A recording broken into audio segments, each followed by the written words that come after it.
Hello, hello, hello, my lovely gems, and welcome back to Gemslifelive, and we gonna get into some things. Okay, we have an exclusive today, my very first actually, of the Life Beyond Music segment of Gems Life, and we have Tmajor. Yo, what up, what up, what is? So there's so much I want to talk about, and as everyone can see, we are in your barbershop, and it's called Supreme Clientele Barbershop, 56B Kensington Avenue, inside Kensington Market, downtown Toronto. So please let us know. I do want to get into the whole music thing because this is called Life Beyond Music, but I really actually want to know what got you into being a barber. Oh man, that was a long time ago. That's when I was like 13 years old. Me and a few homies were hanging around, and we'd always get haircuts every week, and we'd be begging our moms for money every week. And then one of my friends' mom was like, "Yo, if I get you guys a shaver, just cut your own hair so you guys could save money." So that's how it basically started. Okay, so back in the day, what, you wanted the best type of fade or the best design? Were you learning these type of things right away, or how long did it take you? There was no fades back then. This is like 93. If you see the first few episodes of Fresh Prince of Bel-Air, he has no fade. So all we were about was the high top. Everybody was about kid and play, and everybody wanted their hair as high as kid. So all we wanted was a high top. We didn't do a fade. A little bit of design maybe, but it was just about the high top. Okay. Yeah. And the lineup. And the lineup, and the lineup. So tell everybody what's so important about the lineup. The lineup brings everything together. So, like, when you line up the front of your hairline and take away those little hairs that are, like, out of place, then everything looks in place, and the fade even looks better when you do it. So, the lineup is very important. If you don't have a lineup, for the most part, it doesn't look finished. Some people like that. They like the unfinished look, but 95% of people want that sharp lineup. Okay. So now, stepping into your music, you have been a producer for a very long time. A lot of people will know you for producing Yoey. Yeah, for producing Yoey. For Dusty Wallace. For Dusty Wallace, yeah. Yoey. Yeah, Yoey. that was actually on Much Music and everything. Yes. Much Music rotation, 2013. We had a regular rotation on Much Vibe. So that was a good ride. Yeah. That was a good ride. I know, I've seen the video, it's crazy. Yeah. the mascot and everything. Yeah, Kemi the mascot, yeah. Kemi was a good energy on set too, yeah. So what got you into producing? Producing? Oh man. And when did you start? I started producing in 2004. I just stumbled into it after I kind of got myself in trouble and I was on house arrest. I don't really play video games. So one of my homies was making beats already on Fruity Loops, and then I asked him to show me, and it just sparked from there. Once he showed it to me, I had time to just stay home and just make the beats, so I just got really, really dove in right there. Dove in right there. Mm-hmm. So what type of beats do you preferably like to make? What's your zone? At that time, I was making, obviously it's boom bap beats because I came from the 90s. I'm a 90s hip hop kid, you know, so when I started making beats in 2004, it was just the boom bap, and then after a while, more sounds came, like mainstream, like the more down south sound came around. So I started making that, but I originally started with the boom bap beats. Okay, so what would be, because I know that you also got into your little lo-fi. Yeah, so that was the full circle now. Yes. Started with the boom baps, went around to like the southern, western kind of beats, and came right back around to the lo-fi, which is basically East Coast style beats, yeah. So what's your favorite out of all those styles? What do you most enjoy? I like soulful beats. Soulful beats. Yeah. Okay. Yeah, straight up, just soulful beats. Sped up samples sometimes too, like the Kanye West style stuff, but yeah, soulful beats. What are some of your biggest inspirations as producers? A lot of people talk about their biggest inspiration like being artists, but producers are artists. Yeah, for sure, for sure. In a different way. I mean, my inspiration is gonna probably be a bit dated because these guys don't know what, but that's okay. You tell us your story. This is your story. High Tech #1, Jay Dilla, and then Primo. With those three guys, with how they would chop samples and flip the samples, I used to study those guys all the time. do you mostly sample, or can you play as well? I could play, but I mostly sample. You mostly sample. Yeah. I can't classically play like classically. I can figure out stuff. You know what I mean? Play around and figure out sounds, but I rather just sample. You rather just sample. Mm-hmm.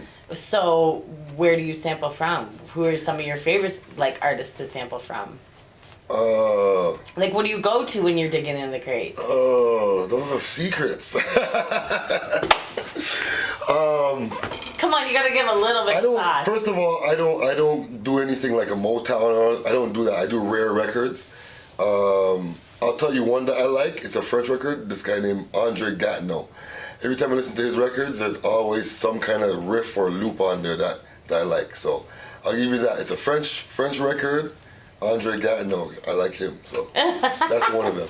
You know, it's so crazy because when you hear songs, like, you know, now they're remixing everything because of drill, but yeah. I mean, you know, back in the day, I'm hearing hip hop songs, and when you actually find out where the sample comes from, it's like an epiphany moment. Yeah, I know, right? And then sometimes it's sampled so many times that somebody's like, no, they didn't sample it first. It's really from here. Yeah, exactly. You don't even know where it's coming from sometimes. Like that song, like Juice WRLD song. What one? The one that his breakout song. The big one. With the police sample, and then they sued him. Yeah, exactly. You know, Nas used that. Oh, I didn't even. Oh, yes. Of course. Yes. Nas used that. Sade used it. So many people use that sample that you don't even know where it's coming from, who sampled it first. But yeah, I know what you mean. Yeah, it's like it's such a crazy thing for hip hop. Sampling, yeah. So I also know that you do a lot with like the youth. Like, can you tell me a little bit about that? Like, when a kid comes up to you and says, "I want to be a DJ," or "I want to be a producer," or "I want to cut hair," like, what do you tell them? What do you, like, you show them, because I see you doing seminars and things like that. Like, what got you into that? Well, people would just always ask me to do the seminars. I know a lot of kids that want to get into whether it be barbering or producing or DJing. So with that being said, the people that know me would kind of set us up, you know what I mean? And with the producing, a few different schools kind of hit me up. So I went into the schools and showed them what I know, as in sampling wise. Like, I didn't really teach them how to play music. I just teach them how to sample, how to listen for a sample. And a few guys, they didn't really know anything, so I taught them like basically how to count bars, kind of thing. So that kind of stuff. Okay. Yeah. Because that's like pretty much the beginning. Like, you have to start somewhere. Yeah, the beginning. Yeah, that's what I teach, the beginning. So, okay, I have a little question. What if you meet a kid? And say you've been showing him stuff for a while and you just don't think he has that thing. Would you tell him to keep going, or would you tell him, you know, maybe this isn't for you? Like, what advice? Well, I gotta tell him to keep going, because I'm not a psychic. I never know. Maybe he might get better next year, right? All of a sudden something clicks in his brain and he figures out some new way to make beats, and then now he's good. So I'll never tell somebody not to. I'll tell them that they need work. Need to work on it. Yeah, that's what I would do. It takes dedication. Dedication, takes time, practice, and focus. A lot of focus. Like the fine details in beats. The reason why they sound the way they sound is like all them fine details. And if you don't pick up on them, then you won't be able to make that sound that you're looking for, right? Because that's pretty much, would you say that's what takes the longest, to find that signature sound? Yeah, the sounds.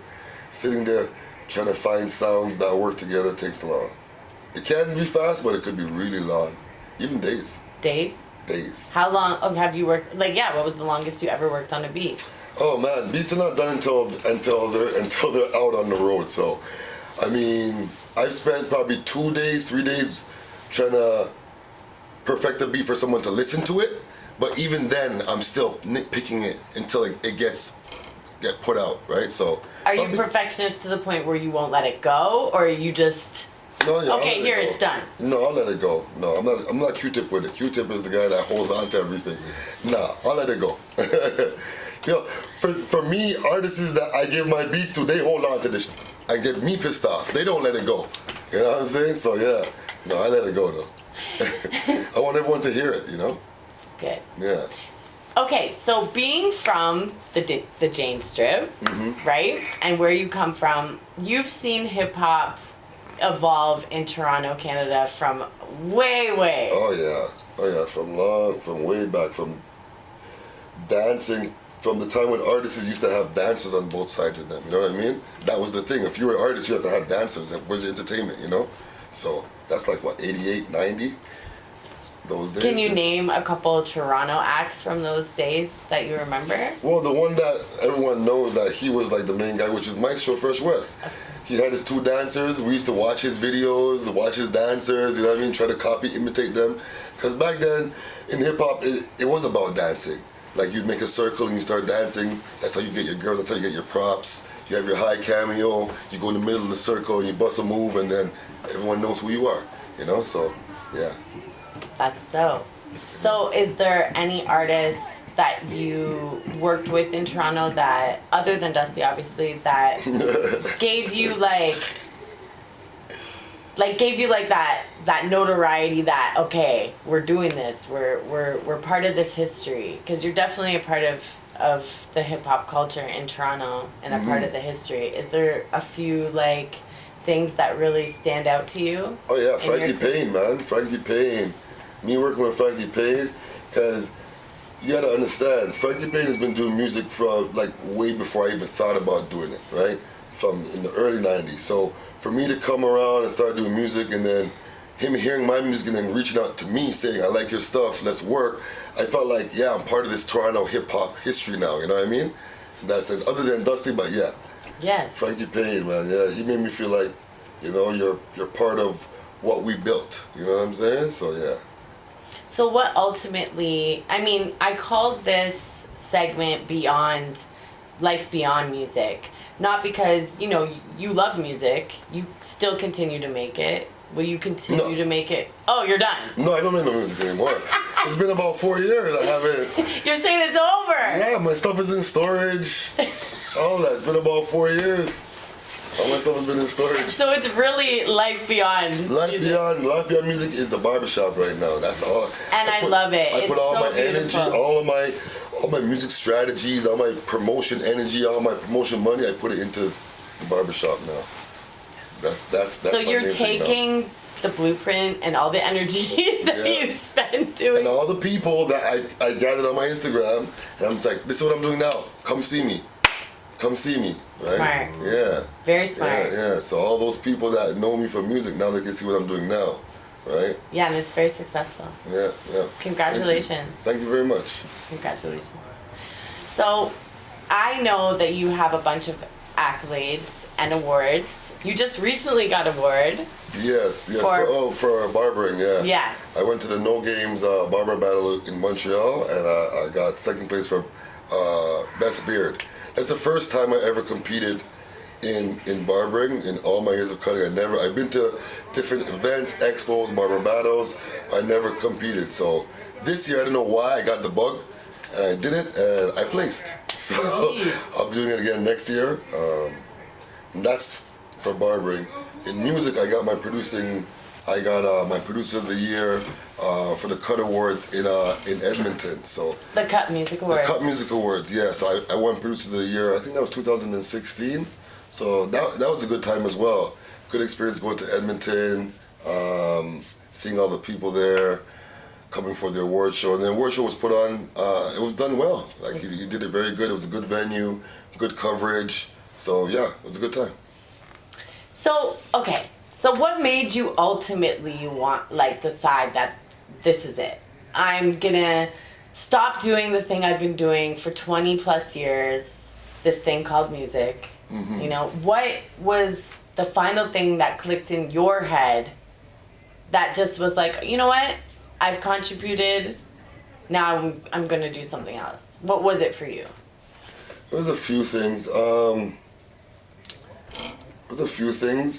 Winding down, the passion, first of all, the passion kind of wasn't there anymore. I found myself feeling like going to make beats was like a chore, number one. Number two, hip-hop changed with the whole atmosphere of what's popular and what's not popular. Number three is like, I got to a point in my life where I got older. You know what I'm saying? So right now it's like more of a young boy sport. I got older. And I said to myself, I got to set up some stuff in my life. And me pumping money into music, because music takes a lot of money. You pay for studio time, you pay for videos, you pay for a lot of things. And I realized all that money is going out, but I'm not getting nothing back in. So I need to do something that I need to get money back in when I put it out.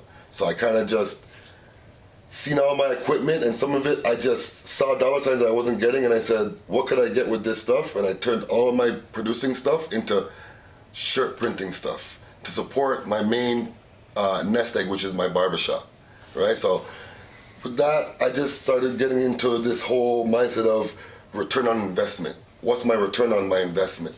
And I seen all the equipment, and I said, there's no return on this stuff. I need to get rid of it, and I need to get to a place where whatever I'm doing, I'm getting a return on my investment.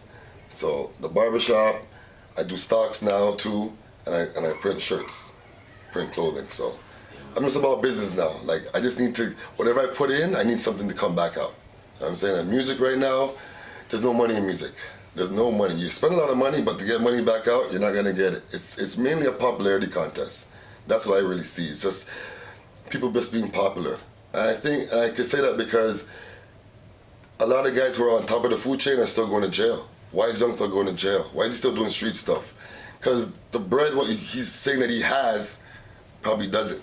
Probably got a one bread here, one bread there, but it's not consistent to live a lifestyle, you know what I'm saying? So you see all these guys going to jail doing it with the RICO, because they got to do stuff still on the streets to maintain what they're showing you, right? So like they're not really making what they project what they're to the public. Yes. And to keep up that lifestyle, they got to do other things to keep it up. Like I think it was Shaq said on Drink Champs that when he turned into a rapper and he got the check, he's like, oh, fuck this. Yeah, exactly. He's like, this is what you guys are making. Exactly, right? So after putting in so much, it costs so much to make an album. And for you to get that back, it's hard for you to get that back, you know? And my brain started thinking that way more. Like, I put in so much, what am I getting back, you know? So once I started realizing nothing's not coming back, I kind of lost the whole drive for it, you know? I mean, producers do get 50%. If anything, you guys get... But 50% of nothing, though. Yeah. You know what I'm saying? So what was that like? What was that like being a producer and you have all these rappers hitting you up for beats and they don't want to pay you? They don't want to pay. It's hard because guys get into fights, guys don't like you anymore, saying that you're an asshole. I had this one guy, I already told him I don't work with artists anymore. At this point, I'm doing my lo-fi beats. I told the guy I don't work with artists anymore, you know what I mean? He's like, oh, please, I just want to, maybe I just want to write some stuff down. I just want some inspiration, right? I go, you know what? I'm going to humor this guy. My brother had a studio at this point in time, so I invited him there. I played beats for him. He picked the beats that he wants to write to. He wrote to the beats, and then he calls me and he tells me he's putting it out on Spotify at this time, on this date. Could I send him the stems? So I said to him, but you didn't pay for the beat. And he says to me, you didn't tell me to pay for the beat.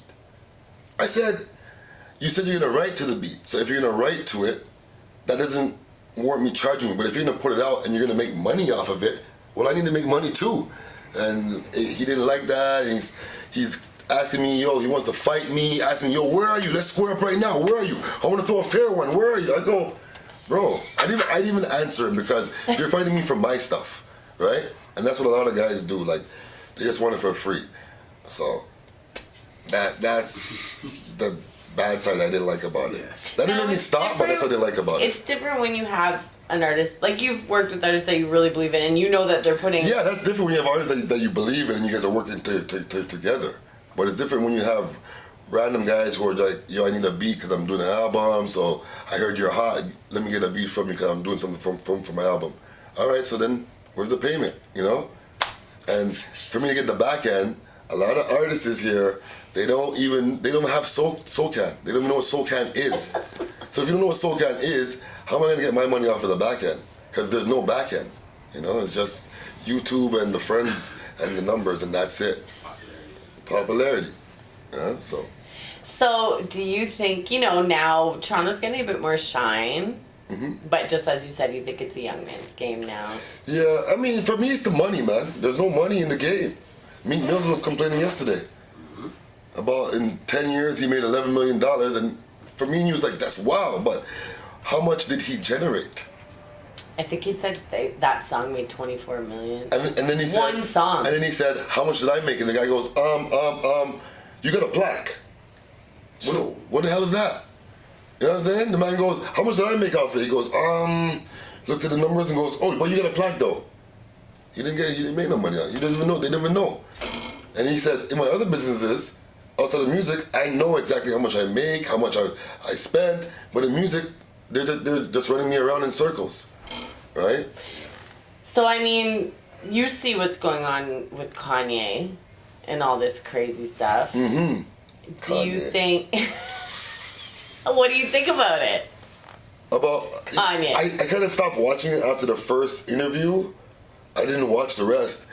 I just think, man, these guys are doing it to themselves in a sense. I don't know. What's his issue? What's his real issue?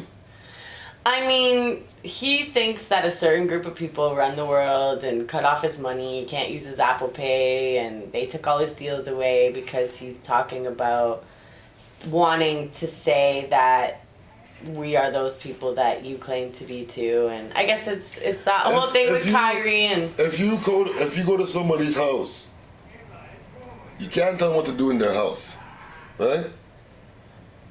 North America is their house. You want to do something? Go to Africa then. Go to Africa. Then you can do whatever you want. That's your media. This over here, that's their media. So if you're in their house, you got to accordingly. Shut the fuck up. The record label, they run it. What are you gonna do? The television, they run it. If you want to go run a record label, go to Africa, go to Jamaica, go to where the black people are then. But if you're over here where it's multicultural, in the multicultural world, they run it. So that's just what it is. Him and Kyrie, they run it. They run your basketball career. The Stern guy is telling you, hey, you need to say something better than that.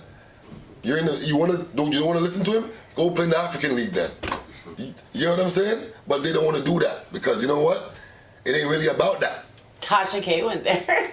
Took all her money. There you go. If it's really like that, then do that then. If you really like that, say after NBA, you guys don't believe what I believe in, after NBA. But no, it's not that. You want to say what you want to say, but you want to be under the madam's thing still.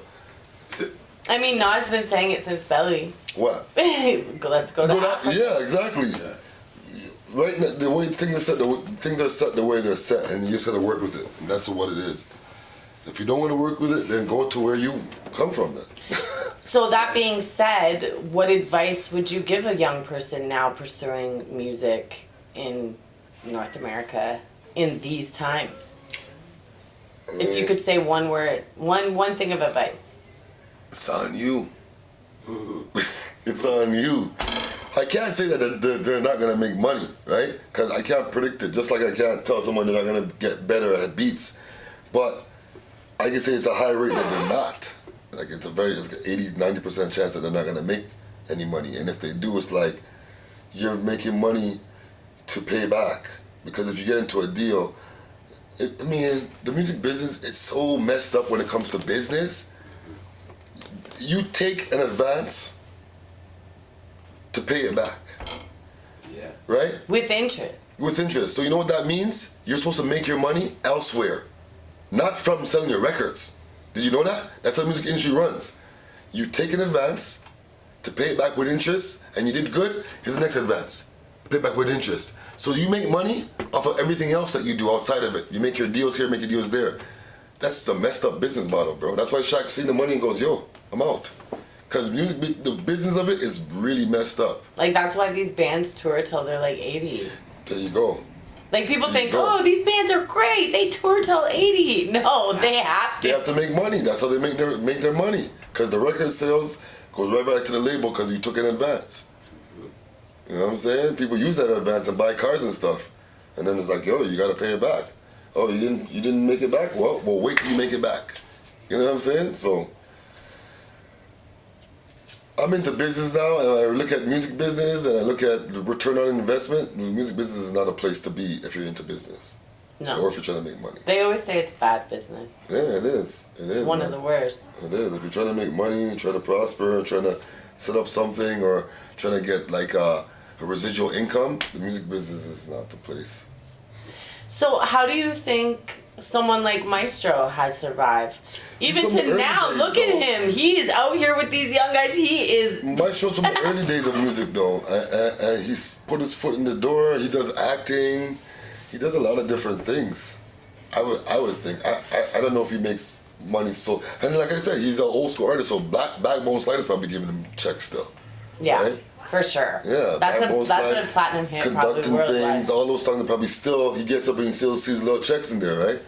And that's from the days when you got into the music business, you were set up properly. You were with a label. You got a video fad. You were set up. Nowadays, guys have their own camcorder, their own thing at their house, and they just set it up and they go, put it on YouTube, and they're gone. Maestro's days, you had to be part of something, a machine. Mm-hmm. So his music got this, put out the right way. Splits got done the right way. So selling units, actual. Units. Like nowadays, people. It's like you have to sell 1,000 over 100,000 streams or something to get like $10. I don't know. It's something crazy. 3 mil. What do you mean? 3 million streams, like something like $10 or $20. Stop. Yeah, on Spotify. Yeah. Wow. Yeah. And then who's getting that if you're on a label? The label. Yeah, and it's like just like Joe Budden's been telling us, like all that data and all these streams, like we don't know what this shit is worth. Yeah, exactly. When it became into that digital, it's so digital now that it's like, how do you even make money, man? It's just everyone's just popular. I mean, I guess you could do it like Boozy. He puts all his like movies that he makes on his actual. Yeah. There's guys doing that now. Who else does that? La Russe. The guy who does all the concerts at his house. Yeah. And he has a print shop, his screen printing in his garage, and he charges. And his mom makes them meals, and she charges. In LA. He does all his content, and when he performs, he has a backdrop at his house, and he performs, and he streams that. And he charges that. His charges is, pay what you want to pay. Wow. Pay what you want to pay. That's pretty cool. People pay 50, people pay 5. Pay what you want to pay. La Russ. Look. And he signed to Russ. He signed to Russ on a 1-album deal, and it's like, whenever you get it done. Dope. Whenever you get it done. I think that Money Man does stuff like that too. Those NFTs, and he made money like weird ways like that. Yeah, exactly. Making his thing an NFT. And the La Russ guy, his fans have piece of his royalties.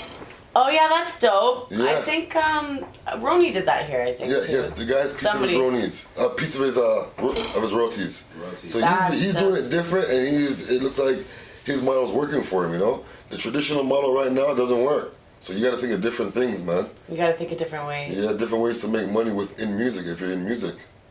So what got you into the clothing? I mean, I always like to dress up. I always like to look fly and stuff, right? But and I always sold clothing. That's why people gravitate to me selling it now, my own. Because I always used to sell clothing. I always knew boosters would give me, I'm in a barbershop, so I knew boosters would give me a bag, guys would come in and I would sell it. Yeah. You know what I'm saying? So I'm always selling clothes and I'm always fashionable. So when it came to my business, I just thought, instead of giving out flyers, give out a shirt. Yes. The shirt, they're wearing, it's a billboard. So now I tried to outsource the work. Mm-hmm. And it took 2 weeks for 10 shirts. And I was just like, how does that work? Like, why is it taking me 2 weeks to get 10 shirts? So I'm kind of a investigative person. So I started investigating what does it take to make a shirt. And I found out different processes to make shirts. Mm-hmm. And the easiest one, which is what the guy was doing, doesn't take no time at all. Mm-hmm. They make it seem like it's harder than it is so they could charge you more. Mm-hmm. So once I realized that, and YouTube is the sickest masterclass you could ever get for anything you want. So I just YouTube everything. What kind of heat press, what kind of vinyl, how to do it, what time, the timestamps, all that. The measurements, where to put 4 fingers from the neck down, you print it, all that. I looked it all up, and now I print my own stuff now. All the stuff I'm wearing, I print it. Except for this, I outsource it to my boy Damian Brims because it's embroidered. Yeah. For anything to do with vinyl or screen print, I do that. know what I'm saying? So yeah. Yeah, that's really dope. It started with advertising the business. That's how it started. Oh. Yeah. Yeah, I like your stuff. Can Yeah. you actually tell people where they can go if they want to? If you want to get my stuff, you can go to Supreme Clientele online store. Just go there, send me a message. All the stuff is there. The whole catalog is there of what I have out. So, yeah. And you're cutting a lot of people's hair. Is there any famous people from Toronto that you want to that you could say come in here? Drake. Oh! Drake. So Drake. Straight up. I love to cut Drake. you would love to. I would even go to I'd love to go to the mansion and cut him at the mansion. Yeah, that'd be great. That'd be nice. Yeah. I think he only has girl fucking barbers and hairdressers. No, he has a barber. I don't know how, he? if he still has him, but I knew who his barber was. It was a Filipino guy. Oh, okay. Yeah. I knew who the guy was. I don't know if he's still doing it now, but he has braids now, right? Yeah, but he still does the lineup. The lineup, yeah. Do you like that? Do you like that style with the lineup and then the long hair, or the lineup and the braids? Yeah, I like it. The lineup and the dreads. Yeah, I like it. Yeah, I noticed it a lot in the past couple of years. We still get involved. The barbers are still involved. They're You still you involved. have braids, we can still come see us. So can people get braided here? Like, what do you offer Yes. here at Supreme Clientele? So we have a braider here as well. Her name's Aaliyah. Okay. She does braids and she does locks. Okay. So and we have Caroline, barber, me, Theo, I'm the barber, and Jordan, he's a barber as well. Okay. So we have 3 barbers, the 1 braider. Get it poppin'. Supreme Clientele Barbershop. Awesome. Well, thank you so much for being a part of my first episode from Life Beyond Music. Yes. Thank you so much, Tmajor, and until next time. Yeah, thank you for having me. You're welcome. All right. Bye. Bye.